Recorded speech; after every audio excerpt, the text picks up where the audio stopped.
So this next topic speaks exactly to what we were talking about this morning, in my presentation this afternoon. Accelerating balance of system cost reductions really focused on distributed generation in the rooftop solar market. So with me, I have four gentlemen from spanning different parts of the value chain and different product segments. And hopefully what we can do here is take these disparate perspectives and try to pencil out where some of the opportunities to continue to reduce rooftop solar costs will be in the next few years. So I want to start with that question for each of you guys, and if you can answer from from your perspective of the market, from the products that you're managing, and or just from a system point of view with you, Josh. So let's start with Marcelo. You're with Unirac. What is the most important target that you're looking at for cost reduction in the next couple of years? I think you hit the nail on the head when you sent out a pre-read. I believe it came from Charlene. So those of you who saw it, it was outstanding. MJ has broken down in the forthcoming BOS report, so I'm putting a little plug in for that. That's going to be coming out this summer. He broke down the cost of residential PV systems by module, inverter, structural, BOS hardware, as well as all the soft costs associated with it. And that includes marketing and sales. If you look at the numbers that you've produced, the structural component, roughly at a street value, is 27 cents. However, the BOS costs associated, which by definition would be classified as electrical componentry, conduit, those sorts of things, is roughly 52 cents a watt. So at this point in time for Unirac, we can no longer bleed the stone. One of the things that Unirac has prided itself on for many years is that we've developed engineering standards which we adhere to produce quality, safe systems that we know will last 25 years. And our reputation and all of the systems that we have out there that are currently operational are proof of that over the past 15 years. So what we're doing now is we're tailoring our focus more towards the electrical BOS while simultaneously making the installation process a lot smoother by eliminating excess componentry. And I'll give you a firm example. With the RM product that we released, we specified a chemical hex lock, which we had UL 2703 certified.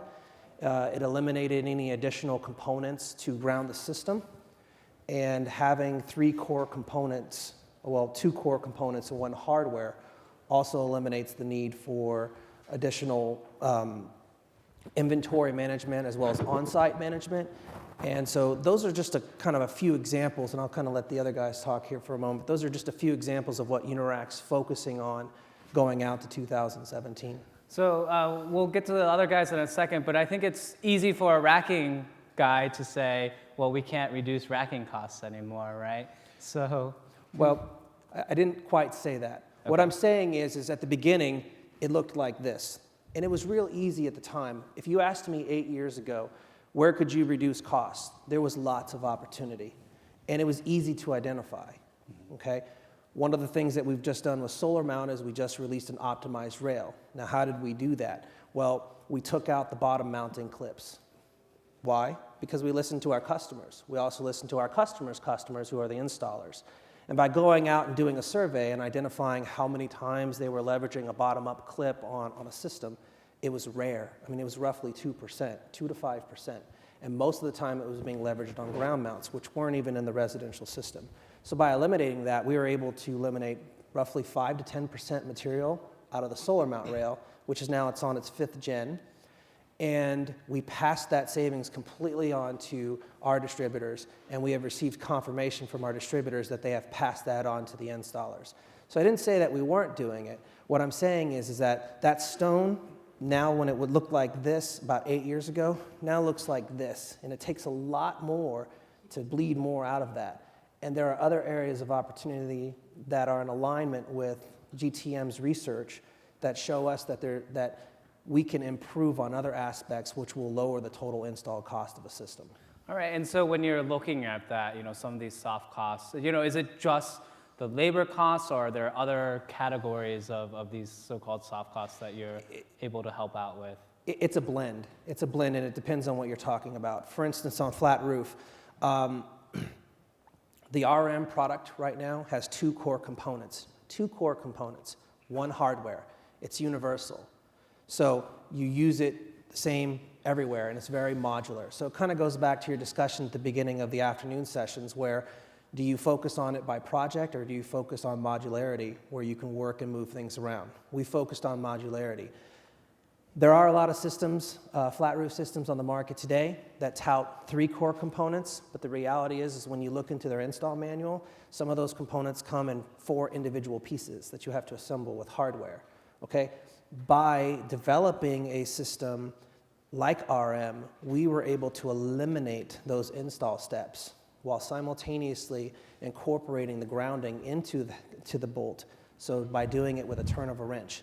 Another thing that we're doing is we're actually partnering with Firestone, for instance, to get our roof pad certified on top of their TPO roofs.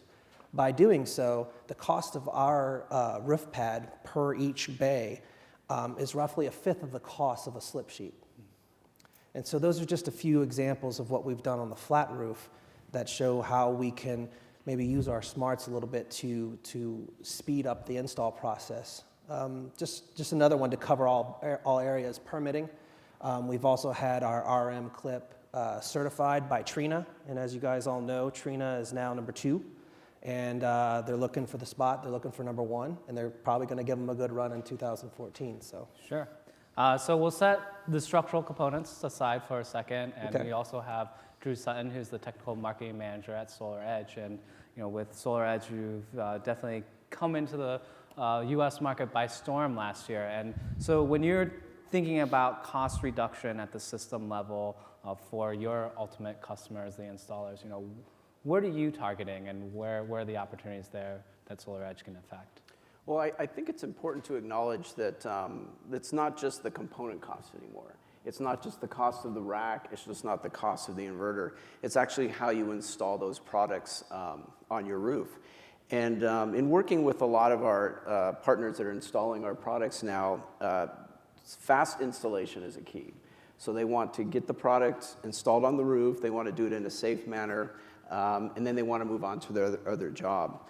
So one of the things module level power electronics does help with is, in fact, you mentioned it earlier today, MJ, and that is the ability to do longer strings.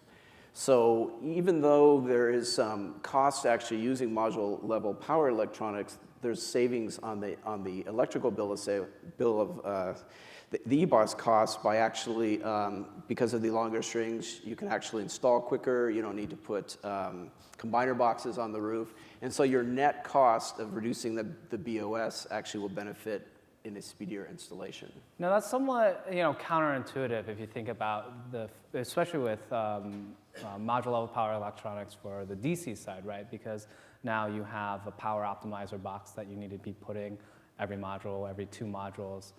That adds the labor costs, and sure, you may be saving some combiner costs, but then you still have the central inverter or the string inverter that you're working with. So, how does that play into, having a faster installation?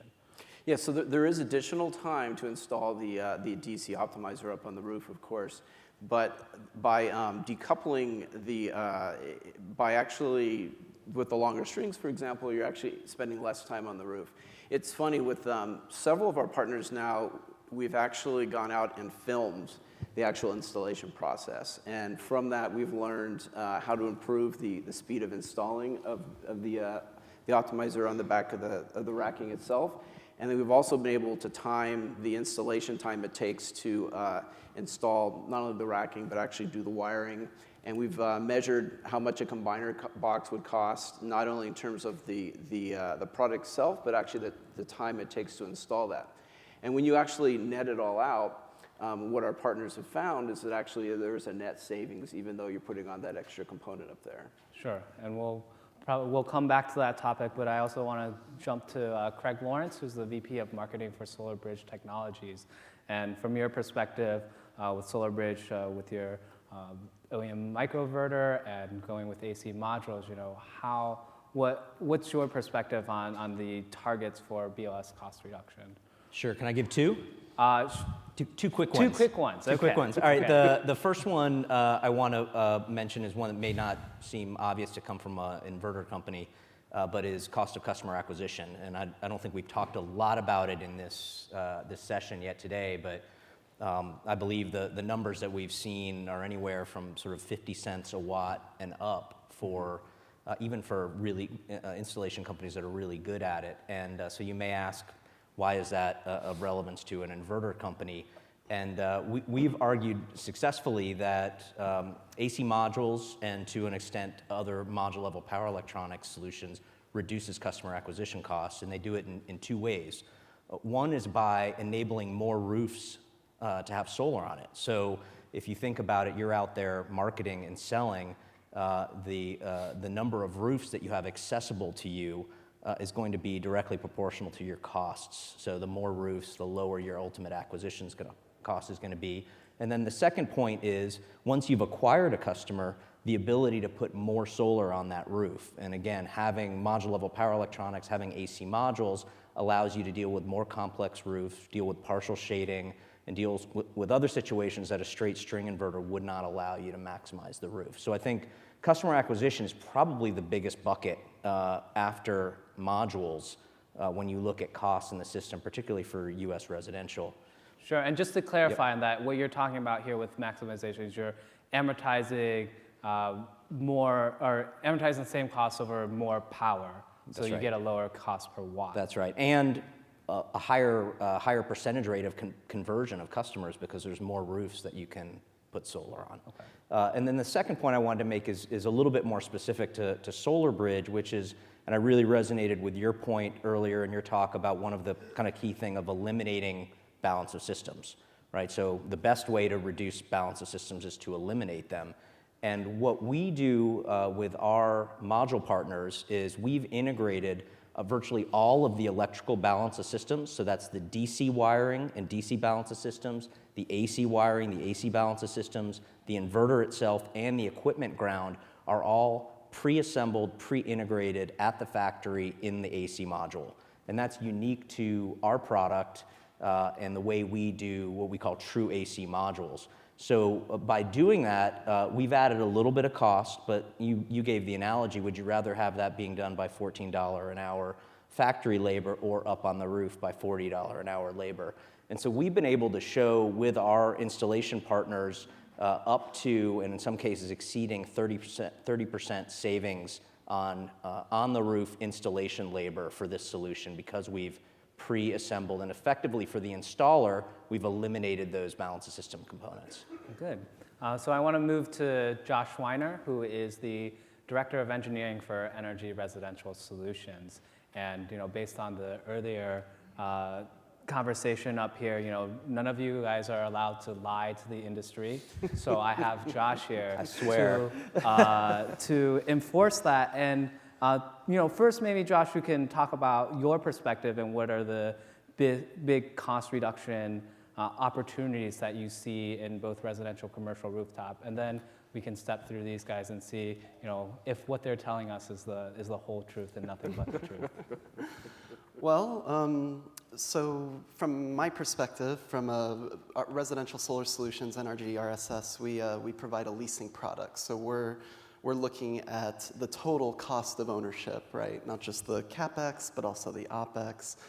And with a lot of product people on stage, it's great to talk about balance of system components and reducing costs there.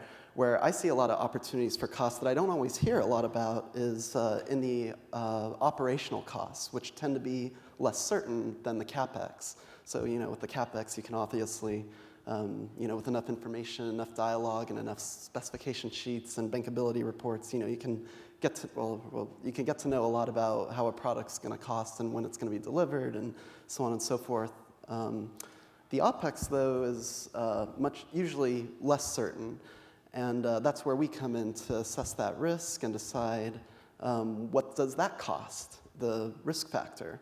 And I've heard a lot of product people say we've got the best yield, we're the most efficient, we're the lowest cost, meaning CapEx.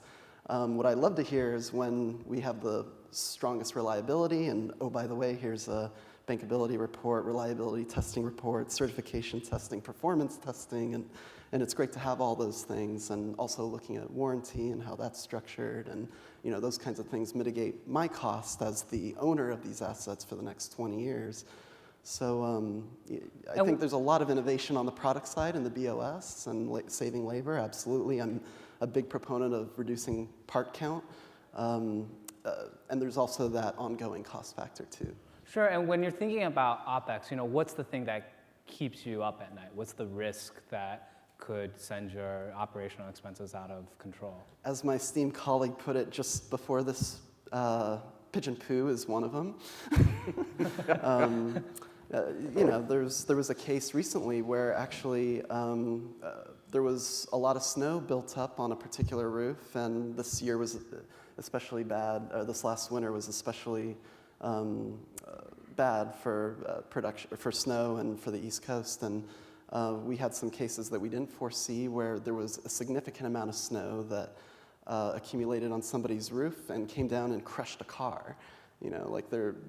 And it was on their driveway, parked outside too. And you're like, that's a pretty serious, scary thing. Thankfully, it was just a car.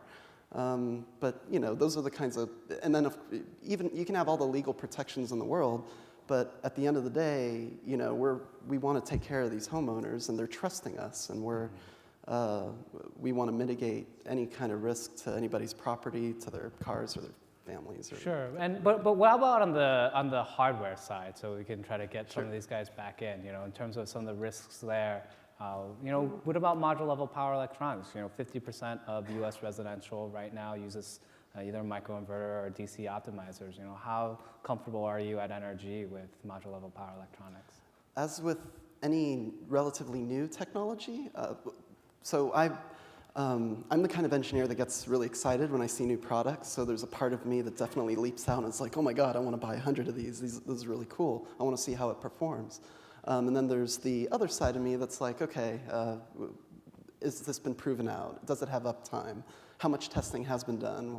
How much through the grill have these guys gone through and their products? So I think it's very exciting, and I think the innovation is going to be there, and it's going to continue to be there, and that's great. But with any new product, there's always going to be some risk, and I have no doubt that it's going to be around for a long time, so they're going to have lots of time to prove the technology, and they're currently already doing so in a lot of areas. Sure, and Craig and Drew, maybe you can respond to that. How do you guys get people comfortable around the newer innovative products that you guys are putting out into the market? What do you have to put in front of them in order for the big residential financiers or commercial financiers for that matter to be comfortable with new technologies?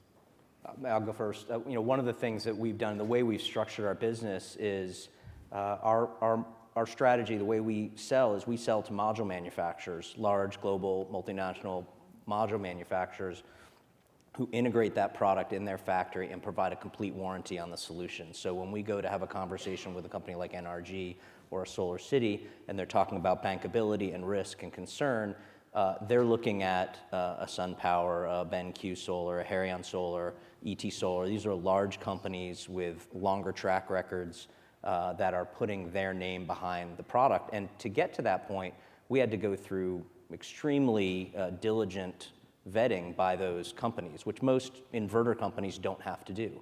Most inverter companies sell to a distributor who sells to an installer and maybe sells to a finance company, and it's on their back to actually vet and validate these technologies. We have an intermediary who's done that on our behalf. And so the technology is relatively new, but I don't want to rehash the panel that went previously, but I will say the history of the alternate technology to us, the string inverter technology, is not really great. I mean, there's been a rash of field reliability problems and recalls in the past that those companies, many of them survived through and are successful, and we've been able to learn from that, right? So we're not starting from scratch. Sure. What about you, Drew? With SolarEdge, there's been a little bit of effort on the module integration front, but primarily, your main customers are buying the SolarEdge inverter with an independent power box. And So, what are your conversations like, and is there a difference between the module companies and what they're doing for due diligence versus the financiers or the installers?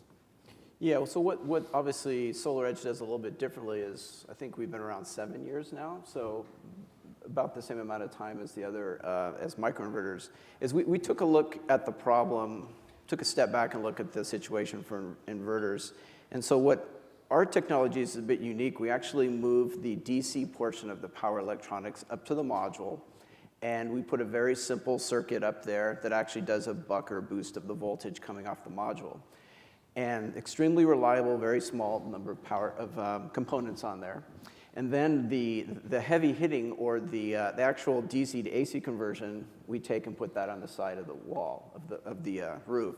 And so we've kind of split up the problem, or the solution that the inverter does by putting high reliability components up on the roof, where really you get the best yield advantage of it, but then keeping the AC conversion on the side of the house. So that helps out on the operational side of it, because if you do, it's much easier to service something that's sitting on the side of the wall than up on the roof.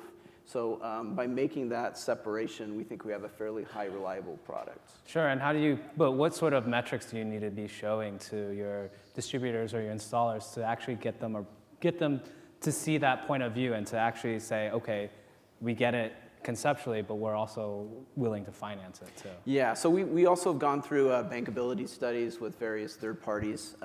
We have a lot.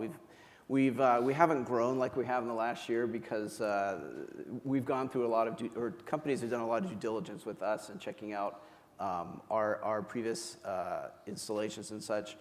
We started out in Europe, so we've got a lot of sites in Europe that have been up for 5 or 6 years, so we have a lot of data from there. And I think just by splitting this, the components, or the DC from the AC conversion, has a lot of advantages and leads to higher reliability in the solution. Sure.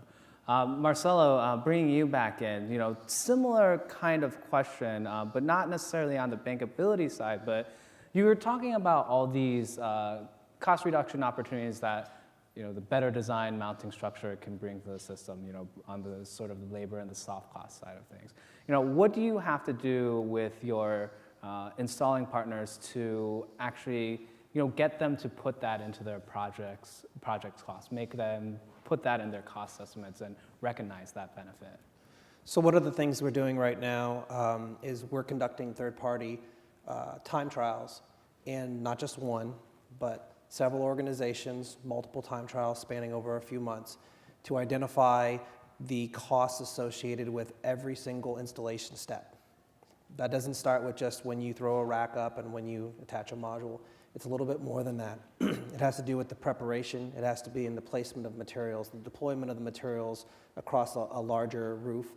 By identifying all of those costs, then the consumer of the product, which on a flat roof would be, in some cases, an EPC, a construction arm, they can accurately provide cost estimates on how fast that product will go in. And by doing so, we have found that we've actually helped a lot of our direct partners come in with a more competitive bid that allows them to either A, win the project, or B, actually live up to the expectations that they've set with their end consumer. In order to do that, it's not just conducting the third-party trials and handing over numbers. It's a little bit more important than that. We've established a Unirac University on-site in Albuquerque. We recognize that not everybody can come to Albuquerque, so we have one in Penn State. We also have one on the West Coast.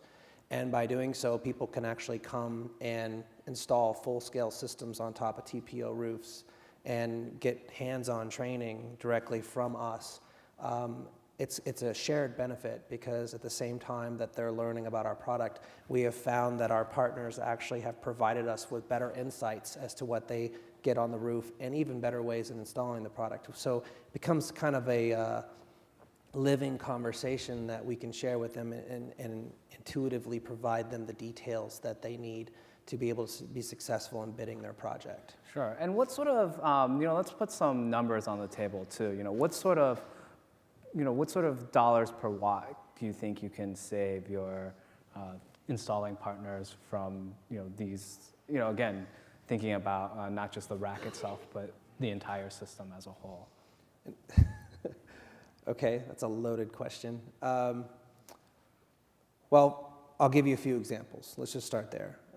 We have identified with the flat roof product that having a strut-based system, for instance, allows our consumers of our products to use off-the-shelf wire management.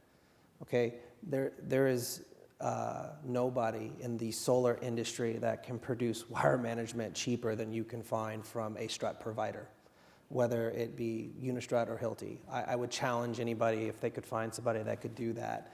But that's one case where we were able to lower the wire management costs by roughly 20% because we weren't able to have the economies of scale to be able to compete with large providers of strut base.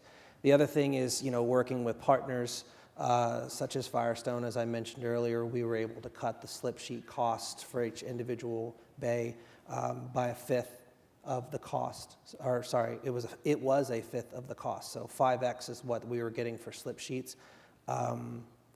By providing a bay system that works with standard block, you're cutting down on any additional cost for custom made. By providing a bay that can fit 1 to 4 block configurations, you're also cutting down on the cost of compressed blocks. So you can use your standard 26 pounds as opposed to 36, which you can get on a compressed, but I mean, again, that adds cost to the system. Sure. You're asking for specific numbers, and I'm kind of dancing around that a little bit. No, that's fine. Well, actually, real quick, I mean, Josh, I know you're representing NRG Residential Solutions, but I know you also have some commercial design experience, correct? And I'm just wondering, are these things that Marcelo is talking about like interesting? Are these the things that are going to take that are going to help you actually reduce costs, or do you think there's bigger fish out there that we should really be focusing on, or are these all just part of a step? Well, okay. So not as a leasing provider, but as a commercial designer, it's all worth looking at, and I think there's certainly some value in what you're describing. No doubt. I mean, every application, especially in the commercial world, every application is unique and a little different. So yeah, I would agree that there's a lot of value to what you're saying. Okay, I kind of want to move a little bit, and keeping in mind, and not to focus too much on price, but looking at instead pricing pressures across the component value chains. We've seen 15 to 20% price reductions in racking in the past year, similar for inverters and power electronics. And I'm wondering, is this, I mean, obviously I'm sure it's of concern to the revenues for you guys, but is this also, should we be concerned, does this have a longer term effect as well? Should we be concerned about, is there a relationship between the price and the reliability of the materials and the reliability of the systems that we're building? And Josh, maybe you can start off maybe from your perspective, both on the system side and within individual components. Right. Yeah, there's definitely a relationship between price and reliability. On the system side, we have a whole team of engineers that basically quality assures and more or less audits and does a lot of design reviews to ensure at a system level that we're doing everything we can to mitigate potential costs downstream and increasing reliability, and our investors like that very much, and all of the engineers on our team have extensive residential design engineering experience. Of course, then on the product side, knowing, having as much detailed information as possible about the OpEx and when things go wrong, when failures do occur and how often they do, and where the failure occurs. And there's a lot of great analysis about root cause and physics of failure that we could talk about, where we can get really specific and see exactly where we should focus any additional cost or risk management. But yeah, so there's definitely a relationship, and I think there's a lot of value in working with companies that have an extensive vetting process and have more information, and on the product side and the component side, but as well as the system side too. Is there a piece of the value chain that concerns you the most? Yeah, there's a lot of concerns in the whole value chain. one of the fun things about being a TPO is we're the only organization in the value chain where our interests are strategically aligned with the homeowner. When they make money, we make money. When they lose money, we lose money. Yeah, I mean, and it's always the stuff you don't expect that fails too. So it's kind of, expect the unexpected too. So if I had to put my finger on one thing in particular, it would be there's a lot of installation quality issues that come up from time to time, and the more we productize the installations, the more development that these gentlemen are going to do to streamline costs, meaning take out more of the labor portion, which can be prone to failures. Roof leaks are always a concern, and there's lots of products that mitigate roof leaks, but you could have the best product and you install it incorrectly. And there you go. So the more we can do to productize the labor work, as I mentioned earlier, I'm a big proponent of reducing part count. Taking one less thing off the roof to install, one less thing to deliver, one less thing to kit, one less thing to manage in the warehouse and to purchase and to sell. It's going to create a huge amount of value all throughout the value chain that I would certainly like to reap the benefits of too. Sure. How about Craig? From your perspective, is there a relationship between price and quality, and how do you balance, especially from the microinverter perspective, balancing the need to become more competitive with string inverters, as well as deliver the features new features that are being demanded of inverters and systems as a whole with grid integration? Sure. I just wanted to echo. I mean, it was great to hear that last comment about the end customer here valuing effectively productizing the solution, and really that's what we believe the AC module is. It's sort of the ultimate productization of solar. It's a plug-and-play device where they're literally, again, from the installer's standpoint, there is no AC balance system, no DC balance system, no inverter, no grounding to install. It's done for them in the factory, and the steps that remain are very difficult to screw up, frankly. But to the other point, I think the other question, part of the question, I think when we start talking about really our product, there is absolutely a trade-off between cost and quality, and it's something that all inverter companies, particularly and all module companies, any equipment company has to make every day. Things like component selection, design choices, and it's not just cost and quality, it's efficiency and quality, it's every parameter you might care about. There are ways to improve those parameters at the cost of quality, and we've had to make some really tough decisions. We specifically do not use electrolytic capacitors in our inverter design because we don't believe they will withstand a 25-year life. And that cost us both in terms of cost and efficiency. We have to make up for it other ways. That being said, microinverters in particular actually offer, I think, some unique opportunities to reduce cost related to reliability. And another factor is safety, which we heard talked about in some of the other sessions as well, too. There are new safety regulations coming in the NEC code requiring rapid disconnect, 690.12, that are going to start to add costs to DC-based systems, right? Because there are going to be more and more safety regulations, things that a microinverter-based system, or in some cases a DC optimizer system, those are costs that are sort of already built into the system because they've designed the product that way. Sure. And Drew, maybe you can talk about similar, some of the trade-offs that you've had to face in terms of balancing price and quality, and also, again, with inverters that you manufacture, meeting new grid codes that are being required throughout the world. Gotcha. Well, yeah, as Craig mentioned, for example, 2014 NEC rapid shutdown, that's an inherent value that module-level power electronics have, because we're actually putting the switch up there, if you will, up on the module, so we can very quickly, within 10 seconds, de-energize the power coming off the roof. So that's an inherent value. There's also some things in California. We have Rule 21 that is becoming more and more. It's the next rapid shutdown, I would say. So companies like ourselves that have a strong presence in Europe, we already have Rule 21 taken care of in our inverters. So that's, There's always a concern, and people, when they talk about these grid integration codes, that it's going to raise the price of power electronics, right? Is that true? Is that what you've seen in terms of the cost of meeting these grid requirements? for our solution, it's already built in, since we use the same baseline inverter in Europe as we do in North America. So we've already had to go through this process once in Europe. So as far as all the low voltage ride through and all the associated, I could talk for hours on that, unfortunately, that's already built into the inverter there. So that's already taken care of.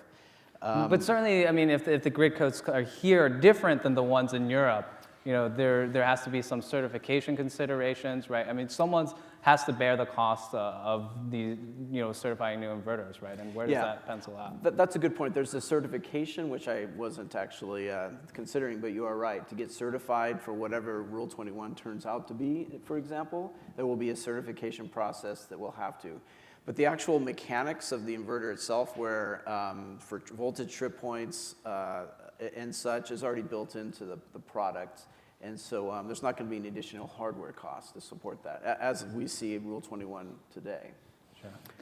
I just want to add one more thing about the operational, and I think it's another feature that module-level power electronics has, and that's the ability to actually go to the module level and actually see what's happening. So a lot of our customers have see that as a very good feature. During installation, you can actually commission your system more quickly because you can actually take a look at the module performance at an individual level and actually hopefully find those problems before you actually leave the site and correct them there instead of having to make another truck roll. Sure. And then finish off, Marcelo, you know, rack is a rack, right? Metal is metal, you know, so once you get to commodity costs, right, you know, there's no sacrifice in quality, right? You know, it's all the same. I'll say it a little differently. Racking is typically the last thing to be thought of, but it's the first thing that goes in. And we have to adhere to a lot of different structural codes and things that, quite frankly, modules and inverters don't have to deal with.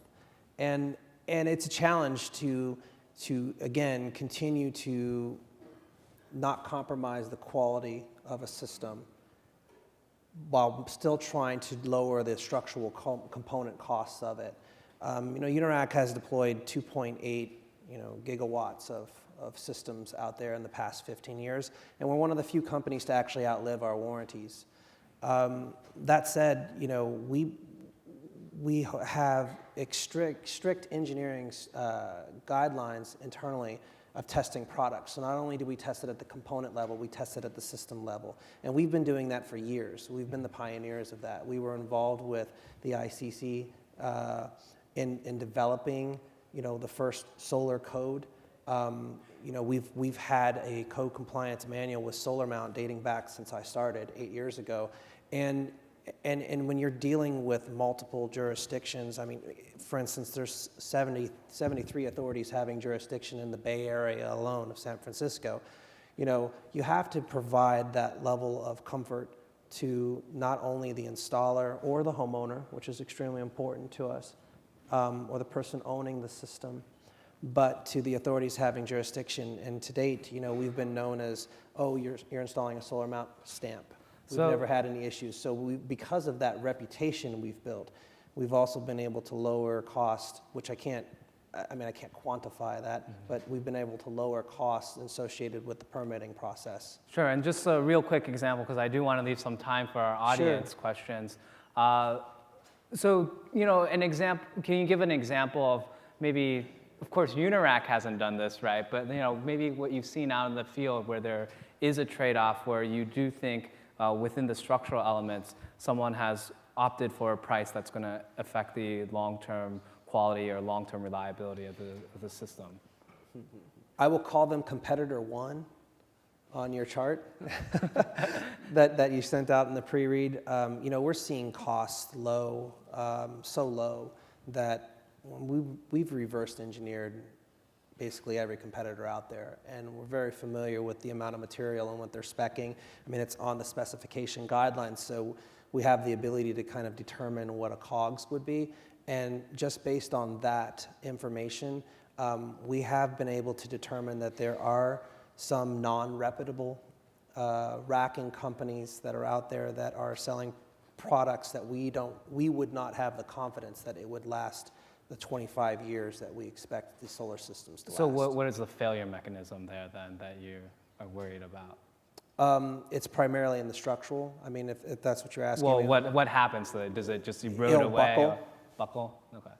Under wind conditions or the high loads or? Yep, it'll buckle. I mean, there's several elements. I don't want to get into all the engineering, Yeah. blah, blah, because I will put everybody to sleep. But what I can tell you is, I mean, there are factors of safety that need to be applied to these, to all of your wind analysis. If you don't conduct a good wind study with a reputable third-party company, then you will end up with false material. You end up with false material and don't apply your engineering safety factors to it, then you end up with product that is not Sure. going to sustain a 25-year lifespan.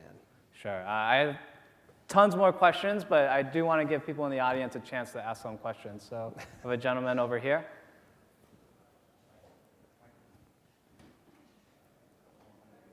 Thank you. What is the cost of, on a percentage basis, of supporting your unrealistic warranties? Sorry, can you repeat that? Just What do you all cost into your product because of your unrealistic warranties, the long warranties you offer? That seem unrealistic, but what's the cost? So there is a question challenging your warranties and Yeah. what you're able to provide, and what is the lifetime cost of that? What are we captive So with? I obviously question the premise. I don't believe our warranty in particular is unrealistic. Yeah.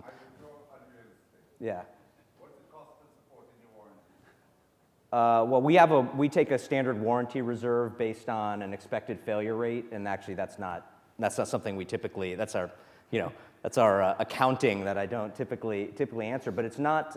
It's no. The failure rate that we use for those.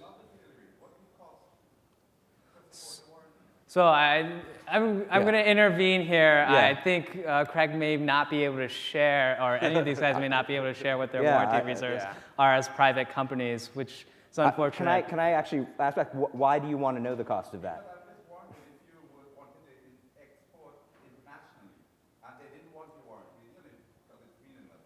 Internationally, Yes. what would that do to the cost of your? Well, that's an interesting question. That's a different question. Yeah, that's a different question than I interpreted, and I think the answer is it would not be as significant a cost reduction as you might expect. So we don't do that. We do export into countries that actually we've had customers say, I don't really need a 25-year warranty. I'd be okay with a 10. We've standardized it on a 25-year warranty. We looked at it actually, and we didn't really see enough of a sort of a cost savings for the customer or a cost reduction for us. And frankly, there's a brand issue, right? There's a brand that we're trying to build as a company that we support our products and we stand behind them, and to just sort of ship them off and say, well, I'll sell it to you cheaper, but I'm not going to take care of it is sort of not the way we choose to do business. Sure. Time for maybe one more question from the audience. Right here in the front. Great insight. If this is on.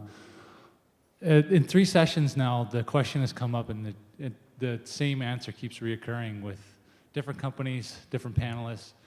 And I'm curious if you could go into a little bit more depth as to the failure rate issue. There has never been a direct answer on it, but it's come up in all 3 sessions that have related to it. What are the challenges as a manufacturer to be able to define statistically significant fashion what the failure rate, expected failure rate of your products is, and what would it take you forward to change that? Because it seems like from an NRG standpoint and from other financier standpoint, there has to exist somewhere in that margin something to protect them against that, because that's so misunderstood. But it seems almost like an opportunity for the industry going forward. If we can better find that, then we can remove those cost reserves for that. So can I also amend that question that the first word of your answer has to be a number, and that number is your failure rate? Yeah, I'm always slightly joking. I'll do that. So 0.15% annual failure rate. Okay. So that's sort of the failure rate we're achieving today. Better than that, and it's roughly our target failure rate, and we've had that validated by multiple third parties, including the module OEMs like SunPower and BenQ, who have done their own independent reliability tests, and so those numbers can be factored into a financial and an O&M model. Is that a projected figure? I mean, like, power electronics in 25 years, you're going to have a much different failure rate than in the first 5 years. That's the projected lifetime average failure rate. Yeah. Anybody else with a response? I'll just add too that, I mean, one of when we vet a lot of these companies, that those numbers really do get defined very well in certain reports that we look at. And if they're not, then we ask the same questions, and the risk can be higher in that Yeah, sense. I'll just add, at least in the SolarEdge case, it's even more complicated because we have two pieces. And so we have a failure rate for the module level electronics up on the roof, which is, I'll throw out the 0.15 number as well. Thank you for that. That's and then there's actually a different rate based upon the actual DC to AC conversion on the side of the house. So when we split this and architect the system up, it becomes even more complicated than that. Sure. Marcelo, anything to add? We have I mean, I can't disclose the exact number, but we have a very small warranty reserve. We have one gentleman who handles them case by case, and it's not his full-time job. He does it just when they come in, and typically it is involved to some anomaly. You know, we had winds hit California in the past year and a half, I believe, that went up in certain regions that were slated for 90 mile per hour. They went up to 120, and because of that, we had a few bolts pop. But I mean, it's so small, and we typically just, you know, supply new bolts and move on. And if the code changes, we're usually at the forefront of that and understanding what the changes are in the code and how we need to modify our approach, whether it be our product or retro. We've never really had that issue. Typically, it's gone down, but we're anticipating some changes in the 2015 IBC, and we're already discussing those changes to ensure we're at the forefront of it. So. All right, well, that's really all the time we have. I want to thank these gentlemen for some very enlightening points, and you know, we'll move straight on to our next topic right after, but please give these guys a round of applause.